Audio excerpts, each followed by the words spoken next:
और मैं हूं मनीषा श्रीवास आपके साथ। नागपुर के संविधान चौक पर ऑफरो के कर्मचारी और पदाधिकारी बैठे भूख हड़ताल पर। इसी तरह से पूरे महाराष्ट्र में भूख हड़ताल पर बैठे हैं ऑफरो के पदाधिकारी। हमारे रिप्रेजेंट इंडिया न्यूज की संवाददाता मनीषा श्रीवास ने संविधान चौक पहुंचकर ऑफरो की सदस्य से बात की। आइए देखते हैं हमारी यह खास बात करो, बात करो, बात करो। बात तो तुमको करनी होगी, करनी होगी, करनी होगी। बात तो तुमको करनी होगी, करनी होगी, करनी होगी। न्याय तो तुमको देना होगा, देना होगा, देना होगा। न्याय तो तुमको देना होगा, देना होगा, देना होगा। नहीं दोगे तो लड़ कर लेंगे, लड़ कर लेंगे, लड़ कर लेंगे। नहीं दोगे तो लड़ कर लेंगे, लड़ कर लेंगे, लड़ कर लेंगे। नमस्कार, आप देख रहे हैं री इंडिया न्यूज़ और मैं हूं मनीषा श्रीवास आपके साथ। आज नागपुर के संविधान चौक पर organisation for rights of human की ओर से भूख हड़ताल की जा रही है। यहां पर ऑफरो के सभी पदाधिकारी और कर्मचारी मौजूद है। हमारे साथ एक मैडम मौजूद है, उनसे उनका परिचय लेते हैं और जानते हैं कि उनका आमरण उपोषण करने के पीछे का मकसद क्या है। मैडम, आपका री इंडिया न्यूज़ में स्वागत है। आज जो आप भूख हड़ताल कर रहे हैं, इसके बारे में आप क्या बताएंगे?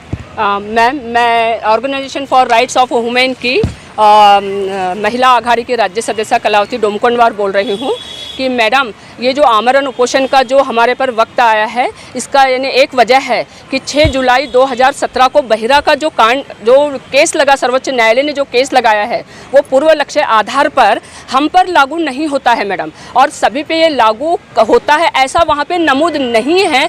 फिर भी 33 जातियों के, 33 जमातियों के आदिवासी लोगों पर ये इस निर्णय को लादा गया है, जिसका परिणाम हम 33 जातियों के कर्मचारी भुगत रहे हैं।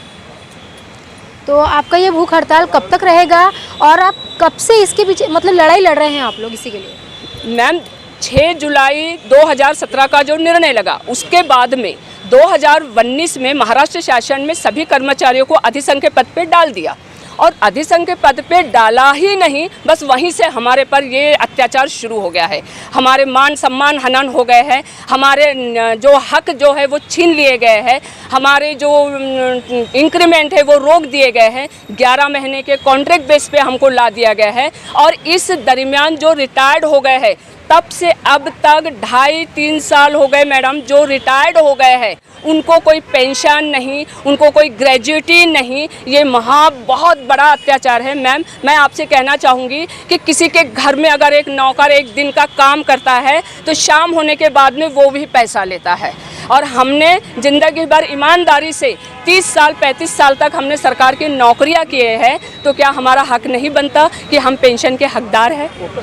और हाँ, बोलिए। तो बस यही सरकार के कान पर जू नहीं रेंग रही है। हम पिछले 2.5 साल से अनेक प्रकार के आंदोलन कर करके सरकार की आंखें खुलने, सरकार को हमारे पर जो अन्याय हो रहा है उसको समझाने की हम कोशिश किए। उसमें बाइक रैली हो गया, आंदोलन हो गया, साखड़ी उपोषण हो गया, मुंबई, नागपुर, कहाँ कहाँ नहीं गए, और जितने आमदार खासदार, जितने नामी लोग हैं सरकार में, उन सबों को हमने निवेदन दिया है, और बिल्कुल शांति से हमारी समस्याओं को उन पर पहुँचाने का हमने पूरी कोशिश की है। लेकिन मैम, अब सर से पानी ऊपर हो गया है, अब तो हमसे सहा नहीं जा रहा है। जो सेवानिवृत्त हैं, अब जो सेवा में भी है, तो वो भी तो अन्याय ही ग्रस्त है ना मैडम। और कुछ लोग अधिसंघ के पद पर है, लेकिन कुछ लोगों को 2019 के बाद में सीधे सर्विस से निकाल कर रख दिए। 4.2 के हिसाब से उनको सर्विस पे रखना चाहिए था, भले उनको अधिसंघ के पद देते। अब मुझे बताइए कि सेवानिवृत्त तो जो हो गए हैं, उनकी उम्र अबो 60 हो चुके हैं, उनको वो काम करने लायक नहीं है। अभी 60-70 हज़ार 1 लाख तक पेमेंट लेने वाले क्या वो चौकीदारी करें? और ऐसे भी हमारे यहाँ लोग हैं जो पेट भरने के लिए अब चौकीदारी के भी काम कर रहे हैं, 5-6 हज़ार का काम कर रहे हैं। तो ये हम पर अन्याय नहीं किया, तो बस अब ये सरकार के ध्यान में नहीं आ रहा है। तो आखिरी हमारा और अंतिम हमारा ये उपोषण है, आमरण उपोषण, भूख हड़ताल। अब भी अगर सरकार जब तक हमारा ध्यान नहीं देंगी, हम इसी तरह यहाँ बैठेंगे। वैसे भी हम मर रहे हैं और वैसे भी हम मरेंगे। लेकिन अभी कुछ दिन पहले ही हमने देखा कि आपने परिवहन जो मंत्री है नितिन गडकरी, उनको आपने निवेदन दिया था और उन्होंने आश्वासन दिया था कि वो आपकी मांगे पूरी करेंगे। तो क्या आपको लगता है कि वो आपकी मांगे पूरी करेंगे, या उन्होंने भी बस आश्वासन देकर छोड़ दिया है? मैडम, माननीय नितिन गडकरी को हमने हाल ही में निवेदन दिया है, लेकिन पिछले 2.5 सालों से हम, आप वहाँ पर एक फ़ोटो देख सकते हैं यहाँ पर, कि हमने किन किन को किस किस प्रकार और कब कब निवेदन दिया है। इतने लोगों को निवेदन दिया है, इन लोगों ने भी हमें आश्वासन ही दिया है और उसी आश्वासन के बलबूते पर, और सरकार को हम अपना माँ बाप समझते हैं और इसी आशा पर हम 2-2.5 साल हम लोग ने गुजारे हैं।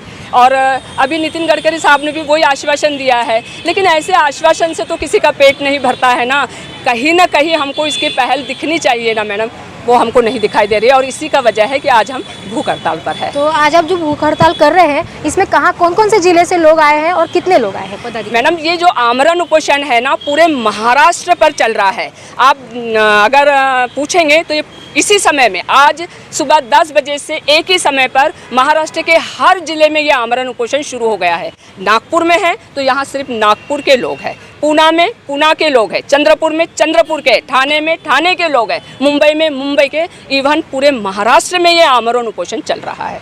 अभी आपकी क्या मांगे हैं प्रशासन से? हमारी मांगे हैं कि जो यानी सेवानिवृत्त हो गए हैं उनको पेंशन दो, उनकी ग्रेजुएटी दो, और जो अधिसंख्य पद डाला गया है उसको पूर्णतः नष्ट ही करो ना, उसे ख़त्म करो, वो हमें अन्यायग्रस्त लगता है। उसके बाद 4.2 के हिसाब से जिनको नौकरी से निकाल दिया गया है उनको नौकरी पे रखो ना, भले उनको अधिसंख्य पद दो, उनको सरसकट किसी ने नौकरी से निकाल दिया। मतलब गोल गोल घूम के जो इसमें नहीं आ रहे, जिस पे अन्याय नहीं होना चाहिए, उन सभी को एक ही इसमें पिसा गया है। अच्छा, और अभी हम देख रहे हैं जैसे कि वो बैनर में आप देख सकते हैं, आपने भावपूर्ण श्रद्धांजलि दी है, कई लोगों के उसमें फोटोज लगे हुए हैं, तो क्या वह भी यही लड़ाई लड़ते लड़ते मृत्यु को प्राप्त हो गए? बिल्कुल मैडम, मैंने जैसे कि आपको बताया कि हम पिछले 2.5 सालों से इसके लिए लड़ रहे हैं। ऐसे लड़ते समय ये दिवंगत जो जिनको हमने भावपूर्ण अभी श्रद्धांजलि दी है, ये कभी तो भी हमारे साथ घूमते थे, हमारे पहले से संगठन को लेके चलते थे, लेकिन वो इसमें लड़ाइयों में अब दिवंगत हो चुके हैं। उनकी विधवाएं हमारे साथ घूमती है अभी। क्या यानी क्या बोले मैडम, यानी भावना इतनी भरकर आती है कि उनके बच्चे यानी पढ़ाई लिखाई के हैं, हमारे बच्चे पर किसी के बच्चे शादीशुदा के हैं, और सरकारी नौकरी जो करता है ना मैडम, एक पगार से नहीं चलता है, वो लोन पर चलता है, लोन पर चलता है, लोन पर बच्चों की शिक्षा लेते हैं, लोन पर मकाने बांधते हैं, जब बेटियों की शादियां होती है ना तो फिर लोन लेते हैं, एक लोन होता नहीं ख़त्म, दूसरा लोन वो तैयार करते हैं। और अब इस स्थिति में हमको लाकर खड़े करे हैं, तो सरकार का लोन भरे तो कैसे भरे, यहाँ बच्चों का भविष्य है या हमारा है, और फिर बूढ़े लोग जो है सेवानिवृत्त वाले, उनको आजकल का ज़माना तो है मैडम कि अच्छे कमाने वाले जैसे निम्न स्तर का हो रहा है, ऐसा मुझे लगता है। री इंडिया से बात करने के लिए बहुत बहुत धन्यवाद। नमस्ते मैडम, थैंक यू।